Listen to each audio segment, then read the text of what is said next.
Bruce Wayne is having a nightmare. Yes, as we know from some of the merchandise already released for Batman v Superman Dawn of Justice, they're calling what we initially thought was Desert Batman Knightmare Batman. So we knew there was going to be a dream sequence in the movie, but what the sneak peek does is show just how extensive that dream sequence is going to be, which is, I think, a bold, creative move. And I don't know if it's Zack Snyder or Chris Terrio behind that, but I'm intrigued. Now, to be fair, out of context, this comes across a little comical, but there's still a lot to take away from this, particularly into the psyche of Batman, because it's his nightmare. But we're going to dive in here. This is just, again, a very brief sneak peek that they showed on Gotham last night, the winter finale of Gotham. But the full trailer will debut on Jimmy Kimmel tomorrow night. And I have to say, kudos to Kimmel for landing yet another trailer debut, hot on the heels of the Captain America Civil War trailer right before Thanksgiving. But, that's a no-brainer because that's a Disney movie and Kimmel is a Disney show on ABC. But the Warner Brothers would also get on the Kimmel train. Well, that's really great for Team Kimmel. And he's almost becoming like the United Nations of superheroes. Like it's a safe zone where they can all get along. And I would love to maybe see Henry Cavill and Ben Affleck show up as well on Kimmel tomorrow night, but we'll see exactly how they debut it. But wow, Jimmy Fallon and Stephen Colbert better get on some trailer debuts because that's a major coup for Kimmel to dominate that area. So let's get started. Again, so much to discuss in this tease sneak peek. All right, it's getting so hard to figure out how to brand these, right? It's not a teaser, it's a sneak peek. But anyway, everybody made a big deal, and I love fandom because we get excited about stuff like this. But it is a big deal, and that's that Batman can turn his head. And a lot of us were nervous about this because the costume seems so stiff. And I still have a little bit of a problem with the costume. But what's interesting to me is that when he turned his head, I was like, oh, well, maybe that jacket he's wearing, because why is Batman wearing a jacket, is to cover up whatever it needs for him to be able to turn his head, right? Like, how are they going to hide that seam in the costume? But maybe this is like a really good plastic that they've molded the cowl out of, and it has a lot of movability. I'm very curious to see how they were able to pull that off, because it doesn't look like it can move. But Batman's full of surprises. As I've said before, but the lighting here really highlights it, so I want to bring it up again. He's got a scowl built into the cowl with the arched eyebrows, the amazing arched eyebrows, and that furrowed brow, no less. I mean, that's fantastic. Because, he has a lot to do, and he can't always focus on having his angry face on, and the cowl takes that off his plate. Bruce Wayne can just focus on the mission because it's automatically there. But I still think that this costume, the body aspect of it, looks really puffy and hard to move in and uncomfortable. And I know that they're trying to, give Ben Affleck even more bulk to be like Frank Miller's drawings of Batman, who is just like a behemoth of a man. But just see Dwayne Johnson. People can actually get that big. But, Ben Affleck obviously has gotten as close as he can get, and they had to go the rest of the way with clearly what looks like padding. And I think that they're going to have to be careful this doesn't look like those Halloween costumes, you can buy, where you, put on fake muscles, because that's a little bit of the vibe that I'm getting right now. But the cowl looks great, and I love that he can turn his head. All right, so he's chained up. We've seen Batman in this position before, although they've made the fatal error of not taking off his utility belt. But it's his nightmare, so, Batman's probably had so many nightmares with the Scarecrow gas that you'd think that he would have some kind of, mental mechanisms in place. But I guess this is I guess we'll talk about that in a minute, but the fact that Batman is so spooked by Superman, I think is scarier than anything that Superman could do. You're like, if Batman's scared, we're all in trouble. So he's still got the utility belt on. He's looking around. He's got these, let's see, are those soldiers? Oh, no, there's other people. Yeah, so there are other prisoners. He's like, hey, how are you doing? How'd you get in here? All right. So that's interesting. So he assumes that Superman has other people in this Superman dungeon.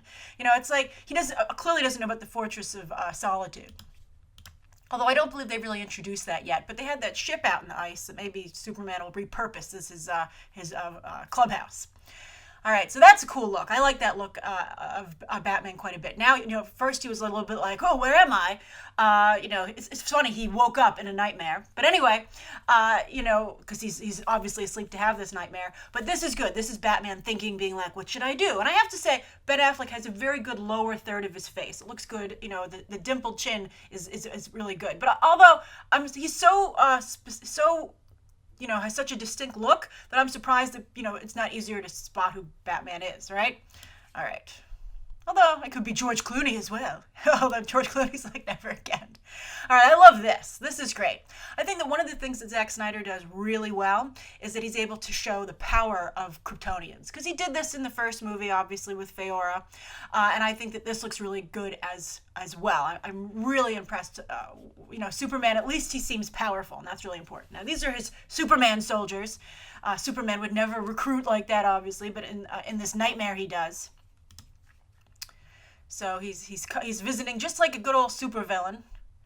Now that's great because Batman again looks genuinely terrified, and that's like really scary. So I think that's very interesting as well. Also, I think this is pulling so much from the Batman the Animated Series. I think that and the Frank Miller is such strong influences on this. But that's great because they're incredibly popular with fans. Also, he seems to have like a little bit of a scarf on there. Maybe that's hiding some of the mechanisms for allowing the movability with the batsuit. Zack Snyder's taking credit for it. Now here, this is really interesting. Superman is like really mean, right? Like look at that scowl on his face. I don't think even when he was dealing with Zod, he wasn't that mean. So I think that's another reason that we can assume that this is the Knightmare. I think it seems pretty clear it's the Knightmare, but it's, more evidence of it, that he's imagining Superman is like this jerk, right? It'd be funny to cut to like Superman's nightmare of Batman and just see how they see themselves. That would actually be really cool.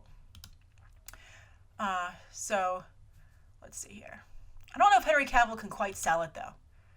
And there's Batman again up close. I don't like when you can see the pupils of Batman's eyes. I like the whiteout, and so I'm a little bit more in love with the Batman armor because it has that effect.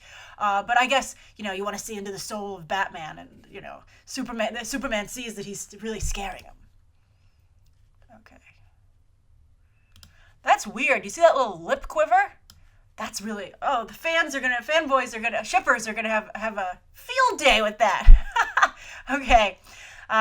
Lip quiver is an interesting acting choice, but we'll see how it pans out. I think that's a little bit too far for Batman. Batman's lips don't quiver.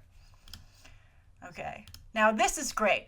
Although I have to say, this to me is the greatest evidence that this is a nightmare, and it's fascinating for one very clear reason. He unmasks Batman. Okay, so why is this interesting? Well, I think that is one of Batman's greatest fears, because this is his nightmare, right? Like that's just an insult to injury that you would rip my mask off. Also, BTT viewer Jesse Aguilera tweeted me and said, like so many Batmans, they always have the mistake that the black eye makeup that they have to put around the actor's eyes to fill in the cowl is always, mysteriously gone whenever they take the mask off. It's like you can put some domino mask of black makeup on. It makes sense because this is supposed to be very realistic. Where'd your makeup go? So I think that it's weird to see. I actually feel that Batman looks really vulnerable, and I feel kind of bad for him almost. So it works. It's very good. But what I think is the most interesting thing about this is that Superman doesn't need to take off Batman's mask unless he wanted to embarrass him. And so that would be the only way I can see it. But Superman doesn't really do that. Superman wouldn't do that. What he always has done throughout history is use his X-ray vision to just peek under the cowl. And we've seen that in with comics, animation, etc., etc. And then Bruce Wayne's always supposed to, one of the famous lines is no peeking, right? But Superman did peek, and that is a good display of powers. But what this means is that at this point, Bruce Wayne, even though he's Mr. Research, doesn't know all of the powers that Superman has. He doesn't know clearly that he has X-ray vision, although dream logic and therefore nightmare logic doesn't always make sense. So maybe he does know, but still, this would imply that he knows some of the power sets. But why would he know X-ray vision, right? He would really only know what he's seen from afar during the battle the Metropolis battle against Zod. So he knows about the laser vision, he knows about the super strength and the flight, but he doesn't know about the X-ray vision. So that's a little something that Superman's got up his sleeve. Although Superman is not Mr. Research, so that might not even occur to him. But that's great. Like he's just so angry and upset. He's gonna wake up in like a sweat and just be like, "Give me my bat armor, Alfred." And Jeremy Irons would be like, "Please don't do it." But I think that's good. I think that Ben Affleck's really selling the anger. But I think that the emotions are so strong here that's why it verges a little bit on comical, and also because Superman's acting extremely out of character. But again, this is Batman's Nightmare, so that's why that makes sense. Now here, I think they missed a big opportunity. So look at the disgust on Superman's face. He's like, "You disgust me." But again, it seems so weird to see Superman to have so much, usually Superman is, portrayed as an emotionless monster because aliens usually don't seem angry. They're just so powerful. They're like, "You're just a little insect on my windshield." But here it seems personal. Now he looks at the mask, and I thought for sure he was gonna, heat vision this thing and melt it or something, or show how he could easily lobotomize Batman if he wanted to. There also a very good look at the cowl is still angry. It's like, "Put me down." And then they cut, and they're like, "Ooh, come and watch the trailer on credits. Tune into Kimmel." All right, great. So we will definitely be there. And I'm going to do a live reaction, actually, to that new trailer. And I'm very excited about it.